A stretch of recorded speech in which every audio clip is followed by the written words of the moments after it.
सभी श्रोताओं को नमस्कार और प्यारे बच्चों का स्वागत।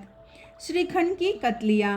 हमारी माँ श्रीखंड की कतलियाँ बहुत बढ़िया बनाती थी। माँ पाक बनाती थी तो उसमें कभी गड़बड़ नहीं हुआ करती थी। कतलियाँ बढ़िया और खस्ता बना करती थी। कतलियाँ बनाकर देने के लिए माँ को कई बार पास पड़ोस वाले बुलाया करते थे। माँ भी खुशी खुशी उनके यहाँ चली जाती थी। दूसरों की मदद करने में उसे बड़ा आनंद मिलता था।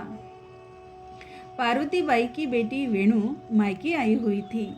माँ और पार्वतीबाई में मित्रता थी।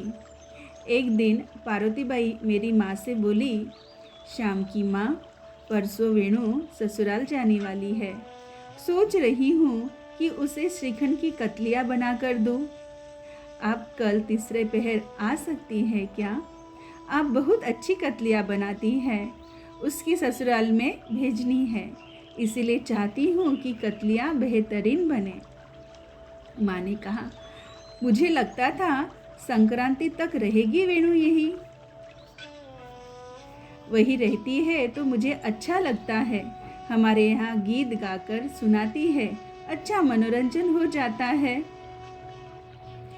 वेणु के माँ ने कहा, शादी के बाद लड़की अपनी कहाँ रहती है। माँ ने पार्वतीबाई को कुमकुम का तिलक लग किया। पार्वतीबाई चली गई। दूसरे दिन दोपहर का खाना हुआ। माँ की तबीयत उस दिन नरम ही थी। किसी तरह जूठन समेटकर सब सफाई कर वह लेट गई। मैंने माँ से पूछा, माँ क्यों सोई हो? माँ ने कहा, शाम बदन दर्द कर रहा है, थोड़ा दबा दोगे क्या?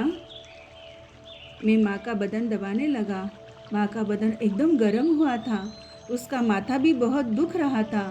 फिर मैं खेलने के लिए निकल गया। मेरे जाने के बाद वेणु माँ को ले जाने के लिए आई। वेणु ने मीठे स्वर में कहा, शाम की माँ आ रही है ना आप? माँ आपका इंतज़ार कर रही है। माँ उठी, वेणु से बोली, जरा लेटी तो आग लग गई। मैं भूली नहीं थी, मुझे याद था। चलो वेणु। माँ वेणु के घर गई और कतलियाँ बनाने लगी। साथ में बातें भी हो रही थी। मुझे आंगन में देखते ही वेणु बोली, क्या है रे श्याम, माँ को ढूंढ रहे हो? आओ। तुम्हारी माँ मेरे लिए कतलियाँ बना रही है। कल मैं ससुराल जा रही हूँ ना। माँ ने कहा, श्याम तुम क्यों आए? वेणु ने कहा, शाम की माँ, शाम को मत कुछ बोलना, उस पर गुस्सा नहीं करना। तभी माँ ने कहा, पार्वतीबाई देखिए चाशनी बन गई, देखिए गोली बनने लगी है। थाली में कतलियाँ फैलाई गई। केले के पत्ते से गर्मा गर्म कतली का गाढ़ा घोल माँ फैला रही थी। 5 मिनटों में कतलियाँ जम गई। माँ ने उससे सही आकार कतलियाँ काटी और कहा, पार्वतीबाई कुछ समय के बाद कतलियाँ निकाल लीजिएगा। अब मैं निकलती हूँ। वेणु ने कहा, रुकिए ना थोड़ी देर, अपने हाथ से सब पूरा कर जाना। माँ वेणु को नहीं कह पाई। कुछ समय के बाद माँ ने कतली से सभी कतलियाँ निकाली। कितनी अच्छी बनी थी। पार्वती चाची ने उन्हें डिब्बे में भरा। वेणु ने एक कतली भगवान के आगे रखी और एक मुझे दी। वेणु दीदी बोली, शाम चलो चमेली के फूल तोड़कर तुम्हारी माँ को दे आए। हमने फूल तोड़े और उन्हें लेकर हमारे घर आ गए। वेणु भी मेरे साथ आई थी। शाम की माँ, शाम की माँ, वेणु दीदी ने आवाज़ दी, लेकिन माँ घर पर नहीं थी।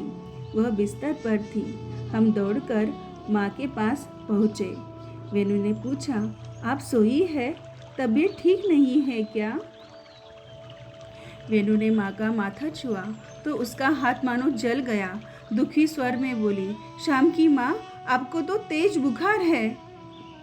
शाम ने कहा, वेणु दीदी दोपहर से ही माँ की तबीयत ठीक नहीं है। दोपहर में भी यह लेटी थी और मैंने इसका बदन दबाया था।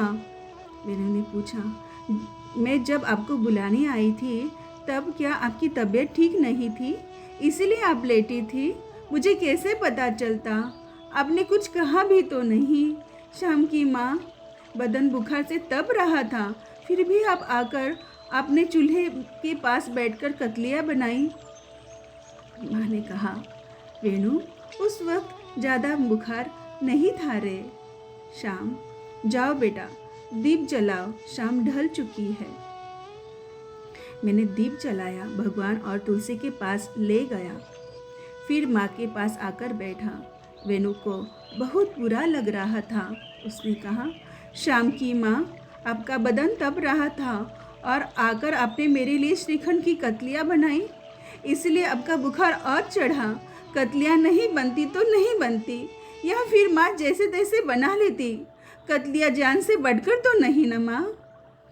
श्याम की माँ बड़े प्रेम के साथ माँ वेणु से कहा, इतने से बुखार से क्या होता है वेणु? इतना बुरा मत मानो। थोड़ी देर में पसीना आएगा और बुखार उतर जाएगा। अब तुम घर जाओ, तुम्हारी माँ तुम्हारी राह देख रही होगी। मैंने वेणु से कहा, वेणु दीदी, उन फूलों की माला बनाओगी? माँ को बुखार है, तुम ही बना दो। वेणु दीदी ने माला बनाई। माँ उससे कहा, श्याम की माँ, मेरी वजह से आपको यह तकलीफ, यह बुखार? माँ ने कहा, वेणु, पागलों की तरह क्यों बातें कर रही हो? तुम मेरे लिए पराई तो नहीं। जैसे मेरी चंद्रा, वैसे ही मेरे लिए तू। श्याम तुम्हारे लिए पराया नहीं, वैसे ही तुम भी मेरे लिए पराई नहीं हो। मुझे इतना संतोष महसूस हो रहा है। जाओ, अब तुम अपने घर जाओ। मैं कल सुबह आऊँगी। रात में पसीना निकलेगा और बुखार उतर जाएगा। सुबह मैं ठीक हो जाऊँगी। वेणु ने मुझे अपने पास खींचा और कहा, माँ ने भूनकर चौलाई की सब्जी बनाई है, कटोरी भर तुम्हें देती हूँ। फिर तुम्हारी माँ अगर चावल भी पका ले तब भी चल जाएगा, वरना मैं चावल चढ़ाकर ही जाती हूँ। माँ ने कहा, वेणु, शाम चावल चढ़ा देगा, तुम चकना भर भेज दो, उतना काफ़ी है। लेकिन वेणु दीदी मानी नहीं। उसने आग जलाई, पानी चढ़ाया, चावल निकाले, धोए, उबाले आते ही पानी में चावल डाले और फिर वह निकली। उसके साथ मैं भी चला। पकी चौलाई लेकर आया और जाकर एकदम माँ से लिपट गया। मेरी आंखें भर आई थी। माँ ने कहा, श्याम, क्या हुआ? मैंने बताया। वेणु ने कहा, श्याम, तुम्हारी माँ बहुत महान है, तुम हमेशा उनकी बात माना करो। तुम्हारा भाग्य बहुत अच्छा है, इसीलिए तुम्हें ऐसी माँ मिली है। कहते हुए उसने अपनी पीठ पर हाथ फेरा। उस समय मुझे जो रोना आया वह अभी तक रुक ही नहीं रहा है। जाओ बेटा, भात बना हो तो उतार कर रख दो, वरना नीचे से बर्तन में चिपक कर जल जाएगा। माँ ने धीमे से कहा। मैंने चावल की हंडी उतार कर रखी। दूसरे दिन वेणु दीदी ससुराल चली गई। हम सबको बुरा लगा। उस दिन बनी श्रीखंड की कतलियाँ मुझे आज तक याद है। वेणु की माँ और मेरी माँ गुजर गई। वेणु भी ज़्यादा समय तक जिंदा नहीं रही, लेकिन वह प्रेम अभी तक है। वह अमर प्रेम। लोग मरते हैं, लेकिन उनकी अच्छाई, उनके अच्छे गुण हमेशा चमकते रहते हैं। धन्यवाद।